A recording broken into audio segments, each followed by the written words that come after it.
अच्छा प्यारे भाई, आपने ये कहा है कि अगर वो बेटी उसे बाप कहेगी हम्म, या वो उसे बेटी हम्म, कहेगा, क्या सिर्फ हम्म, इसी का मतलब एडॉप्शन है? तो मेरा हम्म, जवाब ये है कि नहीं, सिर्फ इसी का मतलब एडॉप्शन नहीं है, बट हम्म, एडॉप्शन का एक पार्ट ये भी है। क्योंकि जब ठीक आप है, मैं किसी एग्री को करता हूँ। क्योंकि आप जब किसी को एडॉप्ट कहते हैं ना, तो एडॉप्ट हम्म, का मतलब ये होता है कि आपने उसको हम्म, अपने बेटे या अपनी हम्म, बेटी की तरह आपने हम्म, उसको ओन किया, एडॉप्ट किया, ठीक लिया। ठीक। तो आप जिसको आपने अपने बेटा या बेटी की तरह लिया, तो आप उसको बेटा या बेटी तो बोलेंगे, और जिसको आपने बेटा बेटी की तरह लिया, वो आपको बाप, वालिद, अब्बू या पापा या डैडी तो बोलेगा। आपको बात पूरी हो गई, अब मैं बोल सकता हूँ। जी। ठीक है, मैं ये कहना चाहता हूँ कि अगर पहले मेरी बात कंप्लीट होने देना। अगर कोई बहुत बड़ा आदमी है, बहुत अमीर आदमी है, वो एक पूरे शहर को या किसी भी मतलब बहुत बड़ी एरिया को जिसमें बहुत लोग हैं, उसको अडॉप्ट कर लेता है, उसका खर्चा उठा लेता है सारा, बहुत मतलब जितना भी है एनजीओ होते हैं जैसे कि, वो अडॉप्ट कर लेते हैं किसी एक पर्टिकुलर प्लेस को, तो क्या हम उसको अडॉप्शन नहीं बोलेंगे? अडॉप्शन के कई टाइप्स हो सकते हैं ना, ये कहना चाहता हूँ। ठीक है, ये बात आपकी सही है, लेकिन फिर यहाँ पर मेरा सवाल ये है कि आप हज़रत मोहम्मद सल्लल्लाहु अलैहि वसल्लम साहब ने ज़ैद को जो एडॉप्ट किया था, वो एडॉप्शन का कौन-सा टाइप था? प्लीज़ वो भी बता दें। जैद को जो अडॉप्ट किया था, पहली बात तो जैद की वो बीवी थी जिनसे शादी हुई थी, ठीक नहीं, है, ज़ैद की जैद से बीवी की शादी बात नहीं मैं हुई थी। नहीं कर रहा ये हूँ, जो सुनो सुनो माज़रत। सुनो, आप मेरी बात ये कंप्लीट होने दो। आप मेरी आगे बात जा रहे कंप्लीट हैं। होने दो। मेरी बात आप आगे कंप्लीट जा होने रहे दो। हैं। सुन तो हाँ, ले मेरी बात भाई, तो कंप्लीट होने दो। आप जो बात कर रहे हो वो मेरा सवाल ही नहीं है, मैं सुनो इसलिए सुनो, आपको मेरी बात आप कंप्लीट तो होने दो एक बार। प्यारे भाई, मैं आपको इसलिए रोक रहा हूँ, क्योंकि आप जो जवाब दे रहे हैं ना, वो मेरा सवाल ही नहीं है। तो मैं आपको करेक्ट नहीं, कर रहा हूँ कि सुनो, मैं ज़ैद उसी सवाल पर की। आ रहा हूँ, मैं उसी सवाल पर आ रहा हूँ। अच्छा, तो आप सिर्फ मुझे ज़ैद का और प्यारे रसूलुल्लाह का जो रिश्ता है ना एडॉप्शन का, वो किस तरह का, बस वो बताइए, अभी बीबी को छोड़ दीजिए। जितना मैं जानता हूँ, उनका रिश्ता ऐसे है कि उनका पूरा जो जिम्मेदारी थी वो रसूलुल्लाह ने उठाई थी, और रसूलुल्लाह के जो छोटे मोटे काम वगैरह होते थे वो उनको कंप्लीट किया करते थे। ठीक है, अब आप कंप्लीट आगे बढ़ाइए। रसूलुल्लाह ने जो अडॉप्ट किया था ज़ैद जी। को, तो वो किस किस तरीके से अडॉप्ट किया था, उसका तरीकाकार क्या था? तरीकाकार किस टाइप से पूछ रहे हैं आप, मैं समझ नहीं पाया। जब हज़रत मोहम्मद मुस्तफ़ा सल्लल्लाहु अलैहि वसल्लम साहब ने हज़रत ज़ैद रज़ी अल्लाह तआला अन्हु को एडॉप्ट किया था, यानी अपना बेटा माना था, तो उस वक़्त उन्होंने किस प्रोसेस से उनको अपना बेटा माना था? प्रोसेस तो यही था कि उनको अडॉप्ट किया था कि एज मतलब उनके इनहेरिटेंस के लिए। साबित करें। इनहेरिटेंस के लिए साबित करूं? ठीक है, रुके। नहीं, आपने जो ये तरीकाकार बताया है, ये तरीकाकार साबित करें, क्योंकि मेरे भाई हज़रत ज़ैद को अडॉप्ट करने का ये तरीकाकार नहीं है रसूलुल्लाह का। अगर आपके ज़हन में नहीं है तो मैं आपको बता देता हूँ, आप क्रॉस चेक कर सकते हैं। बताइए। हज़रत मोहम्मद मुस्तफ़ा सल्लल्लाहु अलैहि वसल्लम की जब शादी हुई है हज़रत खदीजा के साथ में, तो हम्म, उनके पास एक गुलाम था जिसका नाम ज़ैद है।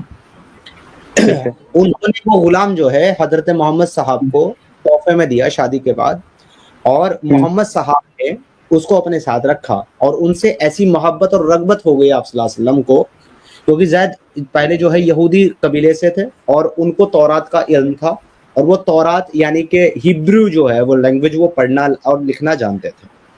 तो वो ठीक है। अक्सर हुज़ूर सल्लल्लाहु अलैहि वसल्लम की मदद क्या करते थे, चीज़ों को समझने में और तौरात की पिछली चीज़ों को समझने में, और इस्लाम कबूल करके मुसलमान हो गए। तो ठीक इसके है। बाद एक मौके पर हुज़ूर सल्लल्लाहु अलैहि वसल्लम ने तमाम मक्का के कुरैशों को जमा किया और ये हम्म, कहा कि आज से इसको ज़ैद बिन साबित नहीं, बल्कि ज़ैद बिन मोहम्मद के नाम से जाना जाएगा, क्योंकि मैं काबे के अंदर खड़ा होकर के काबे का गिलाफ पकड़ करके ज़ैद बिन मोहम्मद को अपना बेटा करार देता हूँ। ये था मेरे भाई ठीक। प्रोसेस सल्लल्लाहु अलैहि वसल्लम का ज़ैद को अपना बेटा और मानने का। अच्छा, इनहेरिटेंस का मतलब क्या होता है भाई? अब आपने, हम बताता हूँ इनहेरिटेंस पे भी नहीं, आता मैंने हूँ। इनहेरिटेंस नहीं बताया। इसके लिए लफ्ज़ इस्तेमाल कर रहे हैं एडॉप्शन और इनहेरिटेंस। मेरे भाई ये दोनों लफ्ज़ जो है वो हुज़ूर सल्लल्लाहु अलैहि वसल्लम और ज़ैद साहब के जो ताल्लुकात हैं, जो उनका रिश्ता है, उन दोनों के बीच में आते ही नहीं है। मोहम्मद साहब ज़ैद को अपना बेटा मानते थे। उन्होंने पब्लिकली अनाउंस किया कि आज से इसको इसके बाप के नाम से नहीं, बल्कि नहीं, मेरे नाम। इनहेरिटेंस का मतलब और क्या होता है? आप मेरे भाई मेरी बात को सुन रहे हैं, मैं आपको क्या बता रहा हूँ? तुम सुन लो की बात, इनहेरिटेंस का मतलब यही तो होता है कि आप किसी को अपना नाम दो। अरे मेरे भाई, आप बात समझ रहे हैं नहीं मैं आपसे क्या कह रहा हूँ? हाँ समझ रहा हूँ। आप उसको लफ्जों के खेल में डाल करके घूमना चाहते हैं तो आप बिल्कुल घूमें। मैं भाई, मेरे पास इतना वक्त नहीं है कि मैं लफ्जों के खेल में घूमूं और लफ्जों के मायने बताली यहाँ बैठ करके समझो और समझाऊं। मेरा नहीं नहीं, सिंपल सा इनहेरिटेंस का मतलब ये होता, वही तो मैंने कहा ना भाई, कि जब मैं उसको अपना बात अंदर कर रहा लेना। हूँ, मैं बात कर रहा हूँ आप सुनते नहीं हैं, जब मैं सवाल ठीक करता ठीक हूँ आप जवाब नहीं देते। प्यारे भाई, ऐसे ठीक। कैसे बात होगी? एक्सियोम भाई, मेरा आपसे सवाल सिर्फ इतना सा है कि जब जनाब रसूल अल्लाह ने जैद को जैद बिन साबित की जगह जैद बिन मोहम्मद का लकब दे दिया, यानी अपना नाम ऑलरेडी दे दिया, उसके बाद ऐसी क्या वजह हुई कि सूरह अल अहज़ाब की आयत नंबर 4 में अल्लाह को यह कहना पड़ा कि अल्लाह ने एक इंसान के सीने में दो दिल नहीं रखे और ना उनको तुम्हारी माए बनाया है जिनसे तुम जहर कर बैठते हो, यानी कि तुम मुंह से उनको माए कह बैठते हो, और ना ही तुम्हारे मुंह बोले बेटों को तुम्हारे बेटे बनाया है। तो मैं ये जानना चाहता हूं क्या रीजन था मेरे भाई कि हुजूर अकरम सल्लल्लाहु अलैहि वसल्लम के एक अमल के तकरीबन 12 साल के बाद अल्लाह ने कुरान के अंदर ये आयत नाजिल फरमाई और उसके देखो भाई, बाद तब बोले बेटे हाँ, का कॉन्सेप्ट इस्लाम में खत्म हो गया।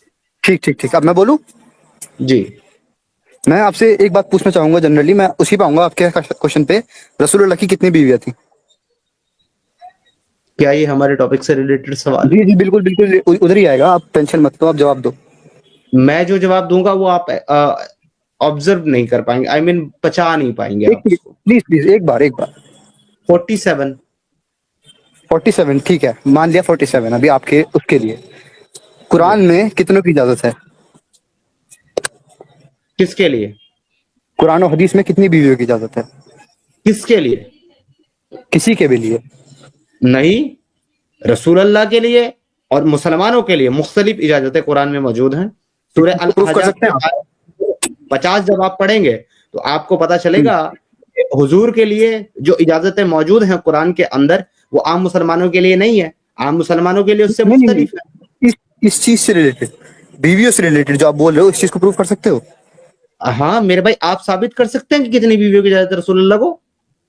नहीं, मैं आपसे पूछ रहा हूँ, आपने क्लेम किया ना कि उनको अलग से इजाजत है, तो आपको प्रूफ करने का हक बनता है ना। एक मिनट, मेरा ये टॉपिक ही नहीं था, आपको सिर्फ साबित ये अरे करना अरे है। नहीं, मैं एक्सियम, एक्सियम सुन, मैं तकरीबन पिछले 5 साल से बातचीत, डिस्कशन और डिबेट्स कर रहा हूं और आपके जैसे रोज 4-5 लोगों से मैं बात करता हूं। मुझे आप टॉपिक से डाइवर्ट नहीं कर सकते हो। मैं मेरा टॉपिक तब तक चेंज नहीं करूंगा जब तक आप रसूलुल्लाह की बीवियों का ताल्लुकात जैद बिन साबित की एडॉप्शन से नहीं साबित करेंगे। साबित कीजिए।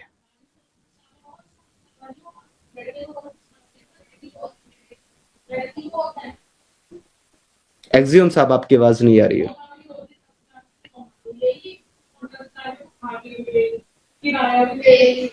अब्दुल्ला साहब, मेरी आवाज आ रही है आपको? Just for confirmation. आ रही, तुम्हारी आवाज आ रही मेरे को।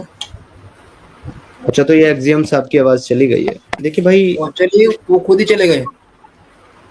अब हो सकता है उनका नेटवर्क इशू हो गया हो, तो दोबारा जुड़ेंगे तो मैं उम्मीद करूंगा कि वो दोबारा जुड़ेंगे तो उनसे बात होगी। खैर, तो सर, ये बहुत देर से मैं देख रहा हूँ यार, ये आदमी जो है ना वो जलेबी पे जलेबी पकाए जा रहा है और वो ये जंपिंग कर रहा है बंदर की तरह from one branch to another branch.